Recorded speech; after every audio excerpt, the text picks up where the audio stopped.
sumber terpercaya untuk berita terbaru, informasi penting dan terkini. Bersama saya Raina Amadea. Dan saya Kimia Kanufandri. Kami akan menyajikan berita-berita terkini dan laporan langsung dari lapangan oleh tim reporter kami yang berdedikasi. Mari kita mulai dengan berita utama hari ini. Gunung Semeru kembali mengeluarkan abu vulkaniknya dalam sepekan terakhir. Gunung Semeru sudah erupsi sebanyak 43 kali. Berdasarkan laporan dari PVMBG melalui aplikasi Magma Indonesia, erupsi yang terjadi pada hari Minggu 30 Juni 2024 terekam di seismograf dengan amplitudo maksimum 22 mm dengan durasi 1 menit 43 detik. Menurut laporan tersebut, Gunung Semeru kini memasuki level siaga. PVMBG juga menghimbau kepada masyarakat setempat untuk tidak melakukan aktivitas dalam radius 13 km. Baik pemirsa, kita lanjut ke berita selanjutnya. Kabar terbaru datang dari Kota Bekasi, di mana aksi tawuran antar pelajar kembali pecah di daerah Bekasi, lebih tepatnya di kawasan Jati Sampurna. Insiden ini terjadi pada Kamis lalu yang menyebabkan keresahan di kalangan para warga dan mengganggu aktivitas warga sehari-hari. Untuk informasi lebih lanjut, saat ini kita sudah sedang terhubung dengan rekan kami, Fitri. Bisa jelaskan Fitri, situasi di sana, Fitri? Baik, terima kasih Kimi di studio. Saat ini saya berada di kawasan atau lokasi tempat tawuran pelajar pada Kamis dini hari lalu terjadi, yaitu di Jalan Rawadolar, Jati Sampurna, persis di depan Rumah Sakit Jati Sampurna. Bisa kita lihat jalan di sini memang sangat aktif dan menjadi salah satu alternatif utama untuk warga beraktivitas. Namun berdasarkan keterangan warga setempat, jalanan akan mulai sepi menjelang malam hari, sehingga tawuran pelajar dapat terjadi pada Kamis dini hari lalu. Bagaimana tanggapan warga setempat soal tawuran pelajar? Berdasarkan keterangan warga setempat, Raina, tawuran pelajar memang sering terjadi di wilayah Jati Sampurna.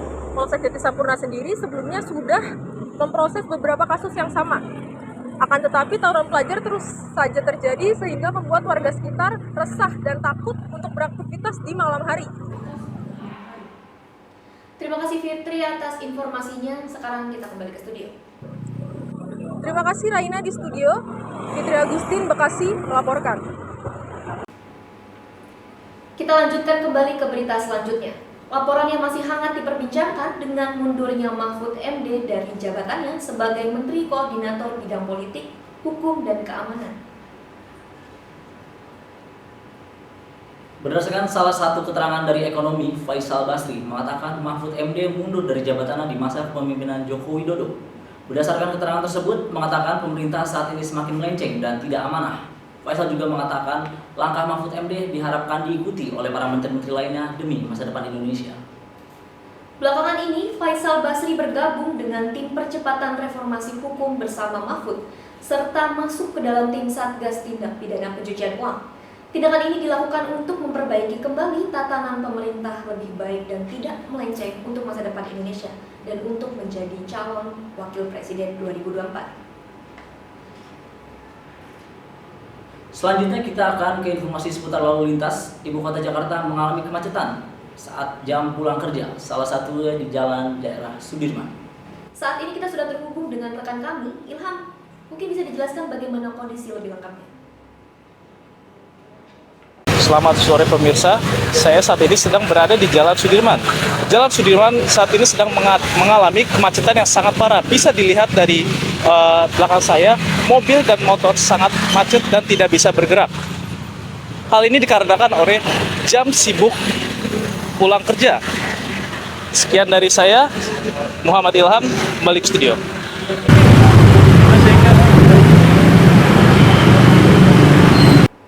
Terima kasih Ilham atas laporannya. Baik pemirsa, kami lanjutkan ke berita selanjutnya.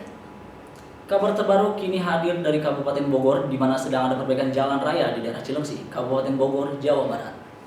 Pemerintah Kabupaten Bogor memulai proyek perbaikan jalan di sepanjang Jalan Raya Narogong, Pasar Cilengsi, dan sekitarnya. Hal ini membuat kondisi laju lalu lintas terhambat sementara. Untuk mengetahui kondisi lebih lanjut, kita sudah terhubung dengan salah satu rekan kami. Selamat siang Arya. Bagaimana kondisi lalu lintas di sana saat ini maksud kami?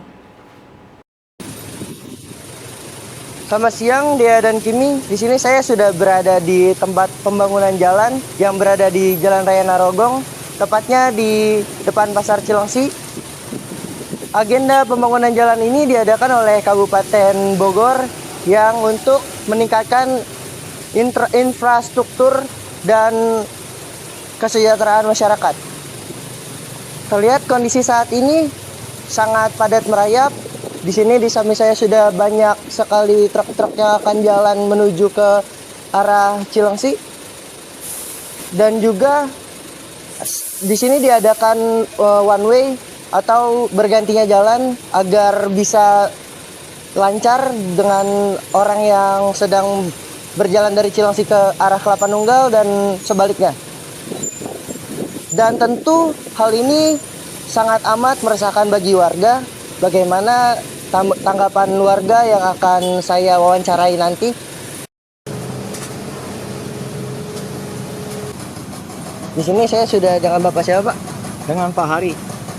Pak Hari di sini sebagai apa, Pak? Saya ojol Grab Cilengsi. Oke. Gimana, Pak? Apakah adanya pembangunan jalan di sini meresahkan Bapak? Ya, merasa ada terganggu dengan situasi jalan, ada perbaikan. Gimana nih kesan-kesannya buat kedepannya? Apakah adanya perbaikan jalan ini akan lebih memudahkan Bapak untuk mencari nafkah atau bagaimana? Ya, kalau bisa sih untuk situasi sekarang kan karena lagi ada perbaikan nih. Jadi untuk arus lalu lintasnya agak terpantau macet gitu. Maaf. Jadi ya mungkin dari segi Pemda setempat lah, Pemda Cilengsi gitu.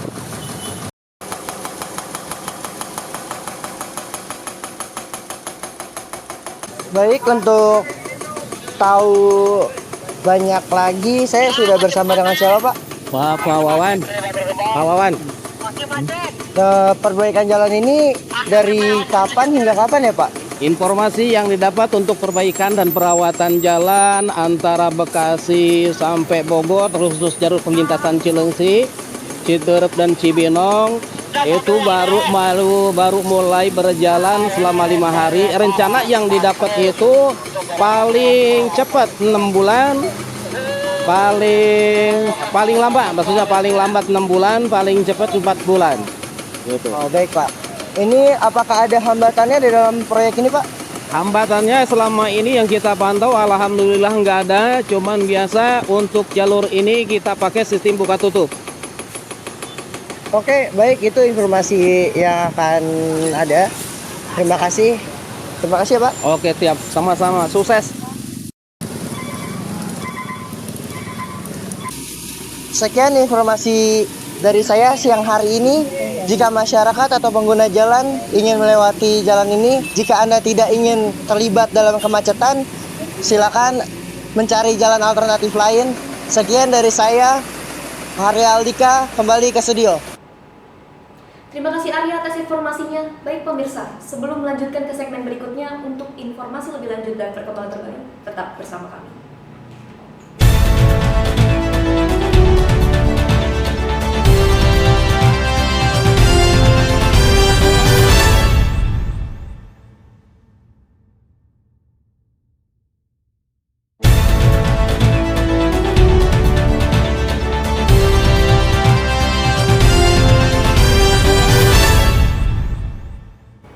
Baik pemirsa, kembali di BC News. Saat ini kita akan beralih ke berita ringan. Benar sekali Raina, untuk itu kita akan terhubung langsung dengan Rama yang akan memberikan liputan menarik mengenai Festival Hajat Bumi Kramat Ganceng. Sekarang saya sudah berada di Festival Hajat Bumi Kramat Ganceng, Pondok Rangon, Jakarta Timur. Ratusan warga membanjiri tradisi turun-temurun yang diselenggarakan selama 2 hari, yaitu pada tanggal 27 sampai 28 Juni 2024. Kegiatan Hajat Bumi Kramat Ganceng ini merupakan tradisi masyarakat Pondok Rangon, gabungan antara budaya Betawi dengan budaya Sunda, yang diselenggarakan rutin setiap tahunnya. Hajat Bumi Kramat Ganceng ini diwarnai bazar usaha mikro, kecil, dan menengah yang menjual aneka makanan, minuman, aksesoris, fashion, serta mainan anak-anak. Acara ini bertujuan untuk mempererat silaturahmi antar warga dan mengenalkan budaya lokal kepada generasi muda. Kenalin, namanya siapa? Namanya Udin Udin. Iya, oke. Aslinya dari mana? dari Bekasi. Dari Bekasi. Oke, siap. Apa sih yang buat kakak tertarik buat datang ke acara ini? Menonton wayang golek, seni wayang golek Sunda. Gitu, oke. Kesan pertama buat kakak buat pesta ganceng ini apa? Banyak jajan-jajanan yang aneh-aneh lah pokoknya. Terus ya banyak yang jual-jual kalung, cincin, gelang, gitu, sepatu, macem-macem. Gitu. Terus tahu acara ini tuh dari mana sih? Dari teman saya, tahunya. Iya. Udah nyoba jajan apa aja nih? Jajanan sih udah nyoba kerang darah, tutut, sama kebab. Itu doang sih jajanannya. Itu doang. Iya, sama. Ini nih sama beli kalung, cincin, sama beli gelang. Oh, gitu. Iya. Oke, siap. Terima kasih ya, Kak. Saya Cekang Ramadhani melaporkan dari Pondok Rangon, Jakarta Timur. Terima kasih Rama dan rekan tim lainnya. Mari kita lanjutkan ke berita ringan berikutnya. Pagi hari pada akhir pekan, berkumpul bersama keluarga maupun pasangan sangatlah berharga. Pasar pagi Asana kini menjadi tujuan utama bagi masyarakat untuk mencari makanan atau kuliner yang cocok untuk disantap di pagi hari. Untuk mengetahui aktivitas tersebut, kita sudah terhubung dengan salah satu rekan kami. Rosa, bagaimana Rosa keadaan di sana, Rosa? Selamat pagi pemirsa, saya melaporkan langsung dari Pasar Pagi yang berlokasi di Jalan Akses Tol Cimanggis Cikeas. Seperti yang bisa Anda lihat di belakang saya, ramai pengunjung yang ingin berbelanja kebutuhan sehari-hari, olahraga maupun hanya sekedar mencari kuliner pagi atau sarapan. Saat ini saya sedang berada di salah satu titik keramaian Pasar Pagi ini yang memang selalu menjadi pilihan utama masyarakat untuk berbelanja atau berkegiatan lainnya di akhir pekan. Serta ditambah juga karena adanya momen liburan sekolah, membuat pasar ini semakin ramai dibanding biasanya. Pasar yang hanya buka pada weekend pagi sekitar pukul 7 pagi sampai 12 siang ini menjajakan banyak makanan, minuman, pakaian, sepatu, sendal, dan beberapa perlengkapan rumah lainnya. Baik, saya akan melakukan wawancara dengan salah satu penjual yang ada di sini. Selamat pagi, Bapak. Selamat pagi. Ya, ini dengan Bapak siapa? Bapak Kasir Gendut Kopi. Oh, siap. Bapak, saya ingin bertanya ke Bapak, boleh? Boleh? Bapak di sini udah jualan berapa lama ya, Pak? Sekitar 4 tahun lebih. 4 tahun lebih. Iya. Lalu berapa banyak yang kejual nih di musim liburan kayak gini? Biasanya kalau masalah es banyak lah, bangsa 300 porsi. 300 porsi, 200 porsian. Biasanya kalau ada pasar pagi kayak gini, Bapak untungnya berapa sih, Pak? Kalau ada pasar pagi begini, untungnya sekitar 300-400. 300-400 Iya, ribu. sampai sore. Sehari sampai sore. Iya, iya. Selain minuman yang ada di depan saya nih, Bapak jual apa ya, Pak? Selain minuman ini, Bapak jualan es teh poci. Pak, mau nggak pakai gula? Oh, teh poci sama lontong sayur. Iya, lontong sayur. Yaudah. Terima kasih Bapak karena telah meluangkan waktu untuk wawancara.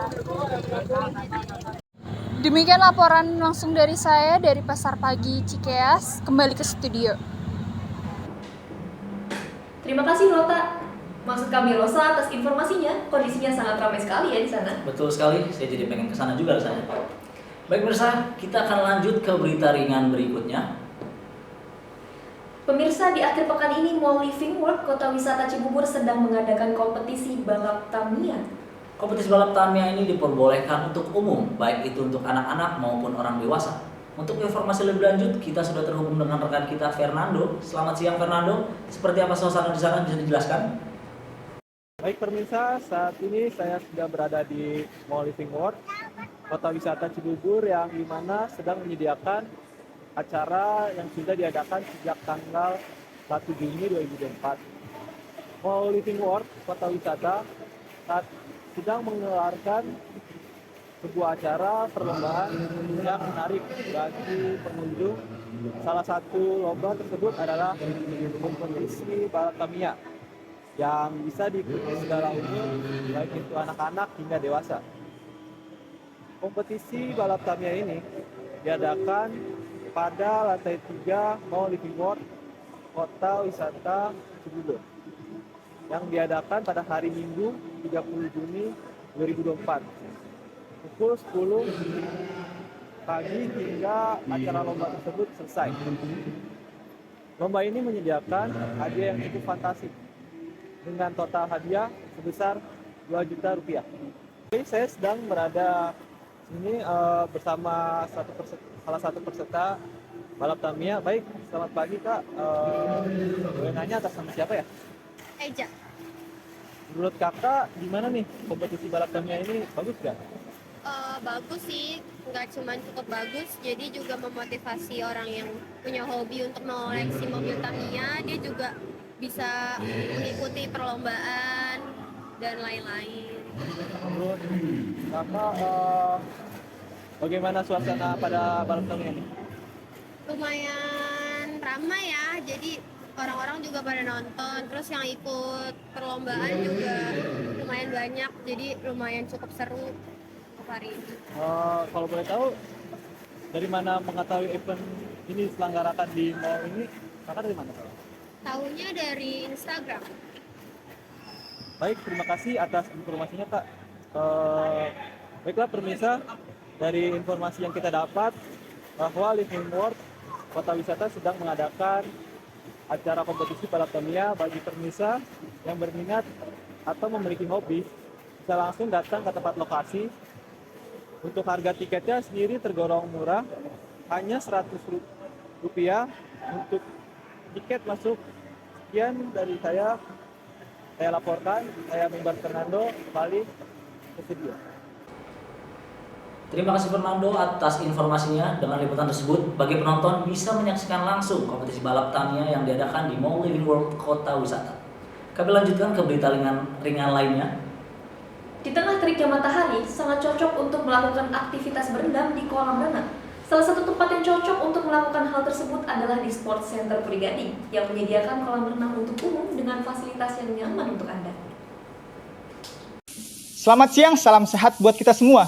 Kembali lagi dengan saya Owen dengan berita dan informasi seputar gaya hidup. Kali ini saya akan mengajak kalian untuk menghabiskan waktu di salah satu fasilitas yang ada di Sport Center Puri Gading Bekasi. Untuk keseruan lebih lanjut, mari ikuti saya.